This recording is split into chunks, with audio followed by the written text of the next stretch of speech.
بسم اللہ الرحمن الرحیم۔ میں حاضر ہوں یوٹیوب چینل رینڈم تھاٹس کے ساتھ مسٹر اے آر صدیقی، اور یہ جو سلسلہ ہے یہ کے پی پولیس ٹیسٹ سیریز کے حوالے سے، اور میں آپ کے سامنے آج کچھ اہم چیزیں جو ٹیسٹ کا حصہ ہوتی ہیں اور ادھر مختلف زاویوں سے آپ سے پوچھے جاتے ہیں، میں آپ کے ساتھ انشاءاللہ کوشش کروں گا کہ آپ کو ان تمام چیزوں کی سمجھ آ جائے۔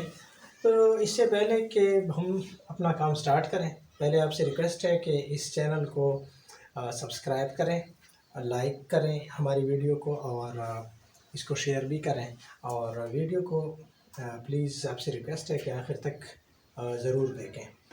تو ہم چلتے ہیں جناب، سوال پیپر میں آتا ہے، وہ پوچھتے ہیں کہ سابقہ کیا ہوتا ہے، لاحقہ کیا ہوتا ہے، کبھی کس طرح پوچھا جاتا ہے، کبھی کس زاویے سے پوچھا جاتا ہے۔ بہرحال میں آتا ہوں اپنے ٹاپک کی طرف کہ یہ کیسے آپ سے پوچھ سکتے ہیں۔ سوال آتا ہے کہ بے خبر،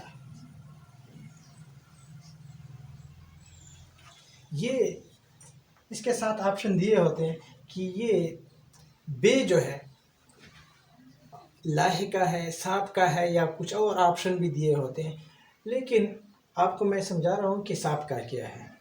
جب آپ کسی اردو کے لفظ سے پہلے اس طرح کا کوئی لفظ لگاتے ہیں، بے یعنی بے بس، بے خبر، بے یار و مددگار، بے یار یا بے آسرا، بے سہارا، تو ہم ان چیزوں کو کیا کہتے ہیں؟ سابقہ کہتے ہیں۔ یعنی اردو لفظ سے پہلے جو اس طرح کے چھوٹے الفاظ ہم فکس کرتے ہیں، لگاتے ہیں، تو ان چیزوں کو کیا نام دیتے ہیں؟ ہم سابقہ کا نام دیتے ہیں۔ سابقہ کا معنی ہے پہلے، یعنی اردو لفظ سے پہلے آپ جو چھوٹا سا لفظ لکھتے ہیں، استعمال کرتے ہیں، تو اس کو ہم کیا کہتے ہیں؟ سابقہ کہتے ہیں۔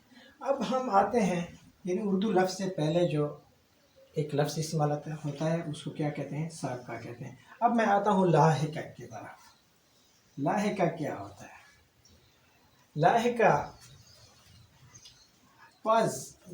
پاز کرو، اس کو تھوڑا سا پاز لگا دیں تو ہم اس کا ایک اور ایگزامپل بھی میں دیتا ہوں سابقے کے لیے کہ بے بنیاد۔ تو اس میں یہ جو الفاظ ہیں ان کو کیا کہتے ہیں؟ سابقہ کہتے ہیں۔ اس طرح میں ایک اب اس طرف جاتے ہیں، لاحقہ کی طرف، تو اس کے ساتھ ایک اور بھی میں ایگزامپل دیتا ہوں۔ بے خبر کے ساتھ اگر باخبر آ جائے تو وہ بھی، با جو ہے وہ بھی سابقہ کہلاتا ہے۔ اب ہم آتے ہیں لاحقہ کی طرف۔ لاحقہ سابقہ کا الٹ ہے، یعنی اگر آپ کو کوئی لفظ دیتے ہیں جو پہلے ٹیسٹ میں آیا تھا، مددگار، تو مددگار میں یہ جو بعد میں لفظ لگا ہے اسی کو لاحقہ کہتے ہیں، اس کو لاحقہ کہتے ہیں۔ تو اس کا مطلب یہ ہوا کہ اردو میں اگر آپ کسی لفظ کے پیچھے کوئی لفظ لاتے ہیں، چھوٹا سا لفظ لاتے ہیں، تو اس کو کیا کہتے ہیں؟ لاحقہ کہتے ہیں۔ اس کی ایک اور مثال ہے،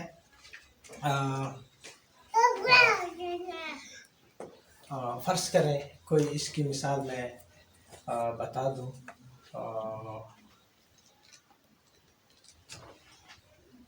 تو اس کو تھوڑا پاس کریں پلیز۔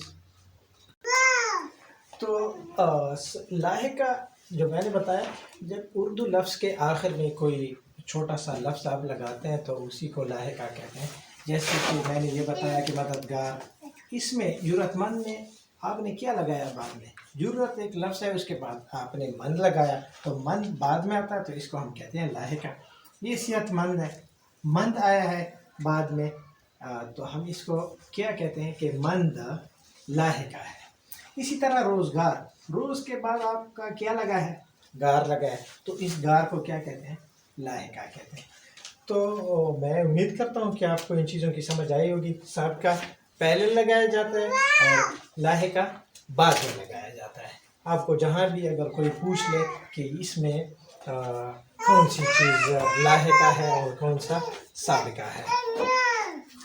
تو اب میں آتا ہوں فعل اور فاعل اور مفعول کی جانب.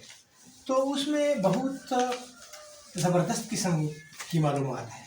وہ یہ ہے کہ فعل، فاعل اور مفعول یہ کسی بھی اردو جملے کے بہت لازمی اجزاء ہیں. یعنی اردو جملے میں یہ تین چیزیں تقریباً ضروری ہوتی ہیں. یعنی اردو جملہ اگر آپ سے کوئی پوچھے کہ کتنی چیزوں پر مشتمل ہوتا ہے تو آپ کہہ سکتے ہیں کہ اردو جملے کے تین لازمی اجزاء ہیں. اس میں ایک ہے فعل، ایک ہے فاعل اور دوسرا ہے مفعول. فعل کی معنی ہے کام کرنا یا فعل کام. آپ سے یہ بھی ٹیسٹ میں پوچھ سکتے ہیں کہ فعل سے کیا مراد ہے تو آپ کہہ سکتے ہیں کہ فعل سے مراد کام ہے. اس کے بعد ہے فاعل. فاعل کا مطلب کام کرنے والا، اور مفعول کا مطلب ہے جس پر کام ہو رہا ہے، جس پر کام ہو رہا ہے. تو ہم آتے ہیں اب دوبارہ. اس کے لیے میں ایک ایگزامپل بتاتا ہوں. فرض کریں اسلم کاپی لکھ رہا ہے، کاپی لکھ رہا ہے. تو ادھر دیکھیں، آپ خود سوچیں کون کام کر رہا ہے؟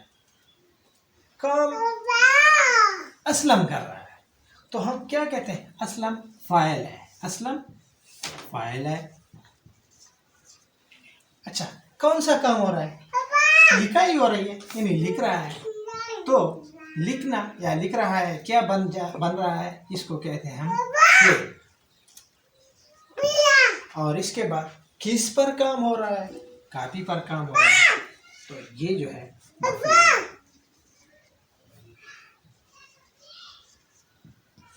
اس کے علاوہ میں ایک اور ایگزامپل دیتا ہوں. وہ یہ ہے کہ آصف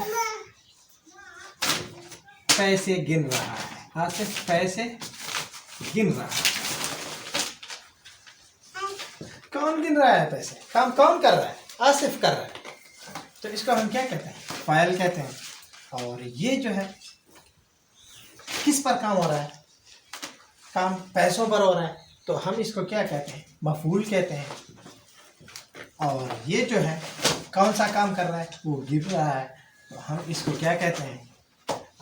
ہم اس کو کہتے ہیں فاعل، اس کو کہتے ہیں مفعول، اور اس کو کہتے ہیں فعل. انشاءاللہ آپ کو امید ہے سمجھ آئی ہوگی. یعنی جو کام ہو رہا ہے، یعنی جس قسم کا کام ہو رہا ہے اسی کو ہم فعل کہتے ہیں. اور جو بندہ کام کر رہا ہے اسی کو کہتے ہیں فاعل. اور جس چیز پر کام ہو رہا ہو اس کو کیا کہتے ہیں؟ مفعول. تو یہ میں نے دو مثالیں دی ہیں. ایک یہ ہے اسلم کاپی لکھ رہا ہے. اسلم کام کر رہا ہے تو اس کو ہم فاعل کہتے ہیں. کاپی پر کام ہو رہا ہے تو ہم کاپی کو مفعول کہتے ہیں. اور جو لکھ رہا ہے، یعنی کون سا کام ہو رہا ہے؟ وہ لکھائی ہو رہی ہے، تو اس کو کیا کہتے ہیں؟ فعل کہتے ہیں. اسی طرح میں نے اگزامپل دی ہے آصف پیسے گن رہا ہے. آصف کام کر رہا ہے تو کام کرنے والے کو ہم کیا کہتے ہیں؟ فاعل کہتے ہیں. کون سا کام ہو رہا ہے؟ گن رہا ہے. تو اس کا مطلب ہے کہ یہ فعل ہے. اور کس پر کام ہو رہا ہے؟ پیسوں پر کام ہو رہا ہے. تو یہ پیسے جو ہے اس کو ہم کہتے ہیں مفعول.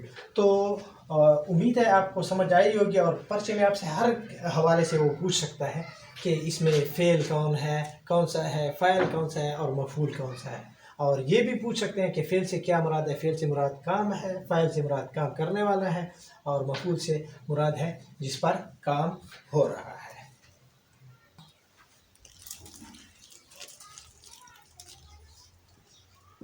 اب میں آتا ہوں اس میں صفت کی جانب. اس میں صفت تھوڑا نام سے ظاہر ہے کہ صفت ایسا نام جو کسی چیز یا کسی شخص یا کسی مکان یا کسی اس طرح کوئی چیز اس کی خوبی یا اس کی خامی بیان کرے تو اس لفظ یا اس نام کو ہم کیا کہتے ہیں؟ اس میں صفت کہتے ہیں. اور اس میں صفت عموماً نام سے پہلے آتا ہے. ہر نام سے پہلے آتا ہے یا ہر چیز کے نام سے پہلے آتا ہے. جیسے میں کہہ سکتا ہوں، آپ کو مثال دے سکتا ہوں کہ آپ سے کوئی کہہ دے کہ بہادر لڑکی، بہادر لڑکی، تو اس میں دیکھیں لڑکی تو لڑکی بھی ایک نام ہے. یہ بہادر کیا آ رہا ہے اس کے ساتھ؟ یہ بہادر جو ہے لڑکی کی ایک خوبی بیان کر رہا ہے. تو ہم کیا کہتے ہیں، یہ بہادر جو لڑکی کی ایک صفت بیان کر رہا ہے، تو ہم اس کو کیا کہتے ہیں، اس میں صفت. اور ایک بات اور بھی ذہن میں یاد رکھیں کہ اس میں صفت ضروری نہیں ہے کہ وہ کسی بندے کی صرف خوبی بیان کرے. اس میں خامی بھی آ سکتی ہے، خامی بھی اس میں صفت بن سکتا ہے. جیسے کہ میں کہہ سکتا ہوں کہ شریر لڑکا. تو یہاں پر شریر جو ہے اس کو ہم کیا کہتے ہیں، یہ ایک خوبی نہیں ہے، خامی ہے. لیکن خامی کو ہم اس میں صفت کا نام دیتے ہیں. خوبی اور خامی دونوں کو ہم کیا کہتے ہیں، اس میں صفت کہتے ہیں. ایک اور اگزامپل میں دیتا ہوں جملے میں کہ عاطف ایک اچھا لڑکا ہے. عاطف ایک اچھا لڑکا ہے.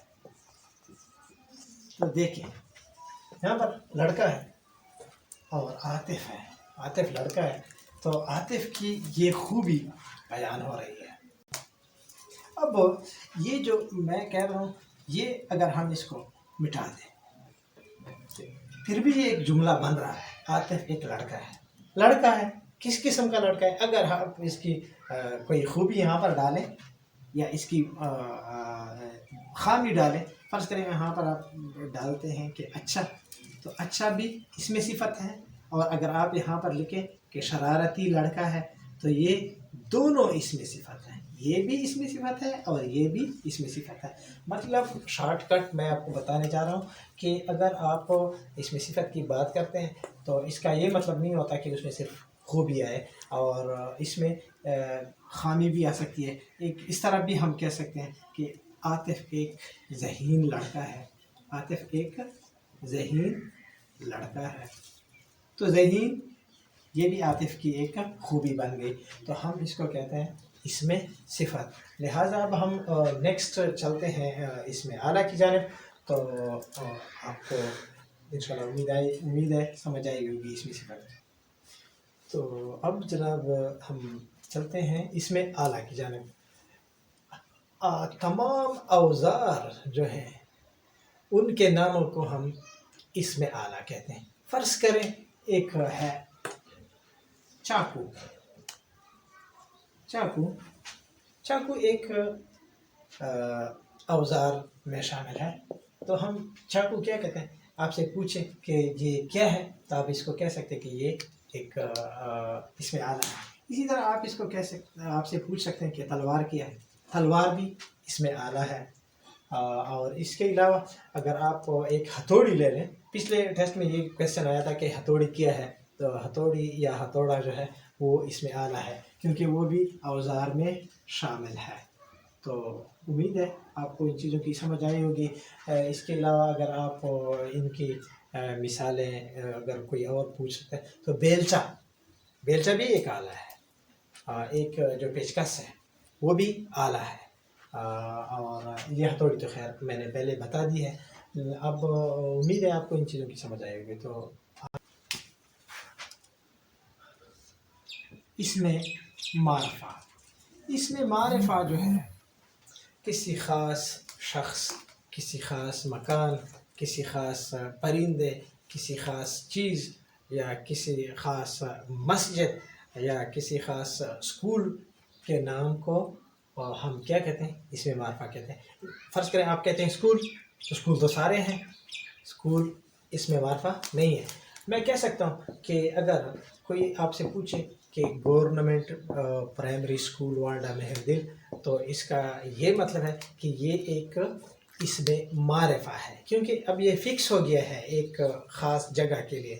اور آپ سے کوئی پوچھتا ہے کہ شاہی مسجد لاہور، تو مسجد تو بہت سارے ہیں لیکن شاہی مسجد لاہور وہ ایک خاص مکان کے لیے یا خاص مسجد کے لیے ہم نے استعمال کیا ہے، تو اس کو کیا کہتے ہیں ہم؟ اسم معرفہ. یعنی معرفہ آپ خاص چیز، خاص پرندے، خاص جانور یا خاص شخص، فرض کریں قائد اعظم کا جو نام ہے وہ کیا ہے، ہم کیا کہتے ہیں، خاص شخص، خاص پرندے، خاص مرغ، خاص جانور.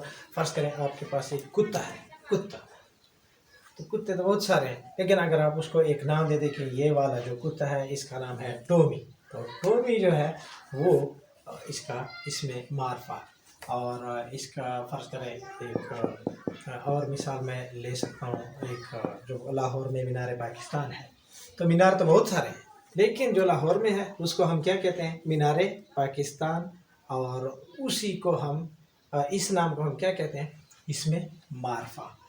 تو مینار پاکستان جو ہے یہ کیا ہے؟ اسم معرفہ ہے. قلعہ بالا حصار، قلعے بہت سارے ہوں گے لیکن قلعہ بالا حصار اگر ہم اس کے ساتھ لگاتے ہیں تو یہ کیا بن جاتا ہے؟ اسم معرفہ بن جاتا ہے. اور اسی طرح اگر آپ کہتے ہیں کہ شاہی مسجد، بادشاہی مسجد، تو ہم اس کو کیا کہتے ہیں کہ یہ سارے جو ہے اسم معرفہ ہیں. اسی طرح شہروں کے نام، فرض کریں ہم ڈیرہ اسماعیل خان کہہ دیں تو ڈیرہ اسماعیل خان کیا بن جاتا ہے؟ اسم معرفہ. اب مہینے ہیں، مہینہ اگر کوئی آپ سے پوچھے کہ مہینہ کیا ہے تو مہینہ اس میں معرفہ نہیں ہے، لیکن اگر آپ جنوری، فروری، مارچ کہہ دیں تو وہ جو ہے اس میں معرفہ بن جاتے ہیں. اگر فرض کریں آپ سے کوئی کہہ دے کہ 5 دن، تو یہ دن جو ہے یہ اس میں معرفہ نہیں ہے، لیکن اگر آپ سے کوئی کہہ دے کہ سوموار کیا ہے، پھر آپ سوموار کے لیے کہیں گے کہ یہ اس میں معرفہ ہے. لہٰذا اب میں آگے جاؤں گا اس میں نکرہ کی طرف. لہٰذا جو اس میں نکرہ ہے وہ اس کے الٹ ہے. اس میں نکرہ اس کا الٹ ہے، یعنی عام نام. عام نام کو ہم کیا کہتے ہیں؟ کسی عام چیز، عام جگہ، عام شخص کے نام کو ہم کیا کہتے ہیں؟ اس میں نکرہ کہتے ہیں. فرض کریں آپ کہہ دیں کہ تلوار